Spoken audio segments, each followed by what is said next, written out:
Today, I want to introduce you to Candace Malone. Hello, Candace. How are you? I'm good. Thank you for asking. Tell us a little bit about your story. I lost my brother in 2017 to a heroin overdose after a 9-year battle and actually 3 years clean. It was his first injection that happened to be laced with fentanyl, and he overdosed after a couple days on life support. We did remove him from life support, which was kind of where my journey in this type of scenario got started.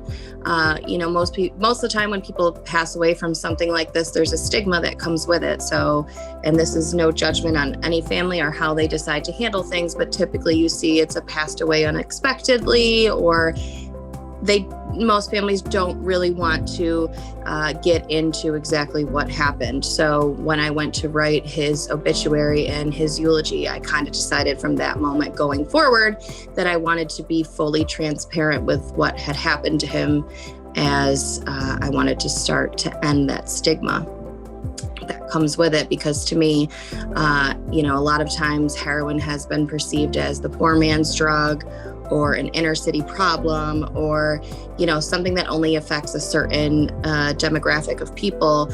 But what people are starting to realize more and more, and what I hope that people realize, is that it's not a drug that discriminates.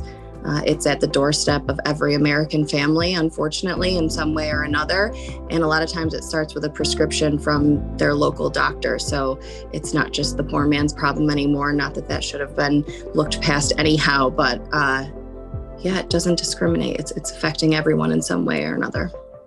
So how did your family feel when you wrote your brother's story for really what had happened to him, which a lot of people do, and there's nothing wrong with that, but you're working on the stigma. Did you find that they felt that they didn't want everybody to know, or were they really open and good with that? Mixed emotions. I was met with resistance from some people. I think even my brother personally was a very prideful person. He always worked very hard. He always wanted to maintain the illusion of having it all together. He didn't really want people to know the situation that he was in. So I think even he would have met it with resistance, but I think in the end, everybody came around to it and realized that it was a really important thing to share. And I think it started with the obituary and the eulogy, and then it really became like a stream of conscience on my social media.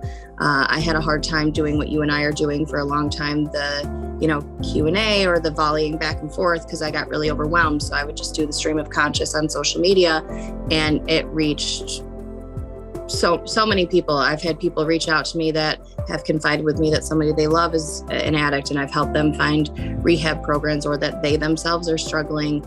I've gotten people, help with the Addiction Crisis Center. I've gotten them beds at different places. And of course, I can't make those reservations for them, but I've sat with them and made the phone calls, or I've just sat and listened to people. And honestly, that's been the best part of all of it for me, is the people that are willing to share with me, because they finally feel like they don't have to be ashamed. They don't have to be confused or overwhelmed or embarrassed, because there's somebody there saying, I've been through this. It's not embarrassing, and here's the steps we can take together to help improve your situation. Right. And I think that's what's really important in working forward. And I'm so grateful for you to share your story, because that's what we want to do, is get more of them out there, but also know that there's places for people to get help. And Center for Family Life and Recovery is one of them. We have a recovery team that, they're in recovery themselves. And so they've been there, and they've been judged, and they know what it's like, and they can help people to be able to work past those perceptions and judgments, and be able to maintain their wellness. So we encourage people to get involved, but also to continually encourage you to tell their story, because when you tell your brother's story, people hear it even more, and you get them connected, and they realize there's actually more people out there not judging them than they are thinking that they are being judged. And as we begin to lessen that stigma, more people will step up and say, I want to get that help, and I want to stay in that healthy zone. Yeah, So there's also a lot of programs for family members too that I that's even great. attended after he passed away, or I encourage people to attend on a regular basis. That just helps. And that's not, you don't need to go with the person who's going through their addiction. You can go on your own to some of these programs just to get a better understanding and to see you're not the only sister, mother, brother, friend, cousin, whatever, of a person who's going through this. And it helps you to get a better understanding and to not feel alone too. So I think that outreach for the families is almost just as important as it is for the person who's struggling. Absolutely. Absolutely. Well, Candace, I want to thank you so much for your time today and sharing your story and being a friend of Center for Family Life and Recovery. And I hope to see you at our next Light of Hope event, and that you continue to be the ambassador of your brother's story, because that's how you keep his light shining every day. So thank you so much. Thank you. If you need more help, please give us a call at 733-1709 or whenthere'shelpthere'shope.com.